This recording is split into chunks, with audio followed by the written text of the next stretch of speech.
साथियों, कोई भी भारतीय जहां कहीं भी संकट में हो, मुश्किल में हो, हमारे लिए वो सिर्फ और सिर्फ भारतीय है। वो चर्च में जाता है, वो मस्जिद में जाता है, वो गुरुद्वारे में जाता है, वो मंदिर में जाता है।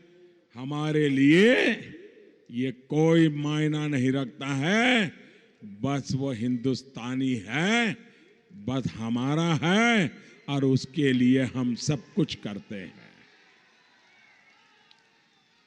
हम भारतीय की सेवा हमारा कर्तव्य है, यही मान के काम करते हैं। बिना पंथ देखे, बिना भेदभाव किए उसकी मुश्किलें कम करना, उसका जीवन आसान बनाना, यही हमारी प्राथमिकता है। आपको मालूम होगा, इराक में हमारी केरल की और साउथ इंडिया के कुछ राज्यों की हमारी कुछ बेटियां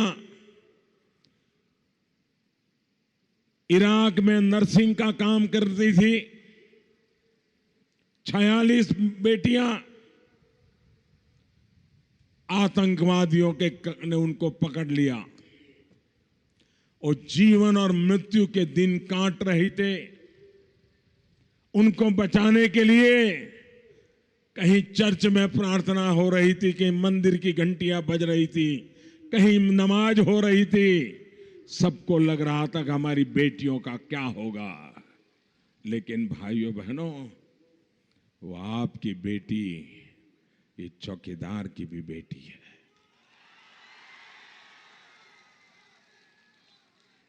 हमने ये नहीं देखा कि किस बेटी के भाल पर कुमकुम तिलक है। हमने कभी ये भी नहीं देखा कि इस बेटी के गले में रुद्राक्ष की माला है। हमने कभी ये भी नहीं देखा कि वो किस मंदिर में जाती है, चर्च में जाती है, मस्जिद में जाती है। हमारे लिए वो मेरी देश की बेटी हैं। हम उन 46 बेटियों को वापस लेकर के आ गए, उन्हें छुड़ा करके उनके माँ बाप के पास पहुंचा दिया। भाइयों, हमने दिन रात एक कर दिया था। अफगानिस्तान में फादर अलेक्सिस प्रेम, उसको आतंकवादियों ने पकड़ लिया। महीनों तक आतंकवादियों ने अपने पास रखा। उसी प्रकार से फादर टॉम, उसको इस्लामिक स्टेट के आतंकियों ने पकड़ लिया। यहां पर सभी चर्च लगातार मुझे मिलने आते थे कि फादर प्रेम को बचाइए, फादर टॉम को बचाइए। मैंने कहा ये चौकीदार है। मैं मेरे देश के इन दो साथियों को जिंदा वापस लाने के लिए मेहनत करने में कोई कसर नहीं छोड़ूंगा। और आतंकवादियों के चुंगाल से ये दोनों, फादर प्रेम और फादर टॉम, दोनों को बारी बारी से ला करके आज उनके मां बाप को सुपुर्द कर दिया। भाइयों, अफगानिस्तान में चर्च में काम करने वाली पश्चिम बंगाल की हमारी एक बेटी जूडिथ डिसूजा, अफगानिस्तान में आतंकवादी उसको किडनैप करके ले गया। बहुत बड़ा संकट था, पता नहीं बेटी के साथ क्या होता।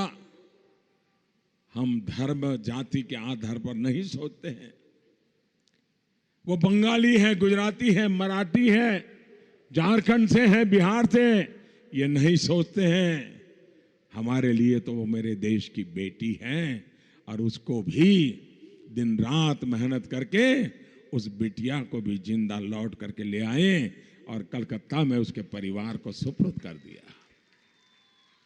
भाइयों बहनों, जब इस फौलादी सरकार की आप वाहवाही करते हैं तो ये भी याद रखिएगा कि कांग्रेस और उसके महामिलावटी साथियों का आतंक को लेकर के क्या रवैया है। ये लोग पाकिस्तान को सबक सिखाने वाले हमारे वीरों पर ही सवाल उठा रहे हैं। वो कह रहे हैं सबूत लाओ, सबूत लाओ, तब हम मानेंगे कि पाकिस्तान में आतंकियों पर हमला हुआ। वो हमारे देश के वीर जवानों की नीयत पर, उनके पराक्रम पर शक कर रहे हैं। मेरे झारखंड के भाइयों बहनों, आप मुझे बताइए, क्या सेना की बात पर आपको भरोसा है? सेना के पराक्रम पर भरोसा है? मेरे देश के जंगलों में रहने वाले आदिवासी भाइयों बहनों को समझ भी है, श्रद्धा भी है, लेकिन राजनीति में खपे हुए खेलकूद करने वाले कांग्रेस के लोगों के दिमाग में देश की सेना के प्रति सम्मान का भाव नहीं है। बताओ भाइयों बहनों, इन आदिवासी लोगों से, झारखंड से जो बेटे बेटी फौज में गए हैं, उनकी नीयत पर शक किया जा सकता है क्या? उनकी बहादुरी पर शक किया जा सकता है क्या? लेकिन कांग्रेस आपका, देश के हर उस परिवार का अपमान कर रही है जिसका कोई बेटा या बेटी सेना में है, सीआरपीएफ में है, बीएसएफ में है, किसी अन्य अर्धसैनिक बल में है, पुलिस में है।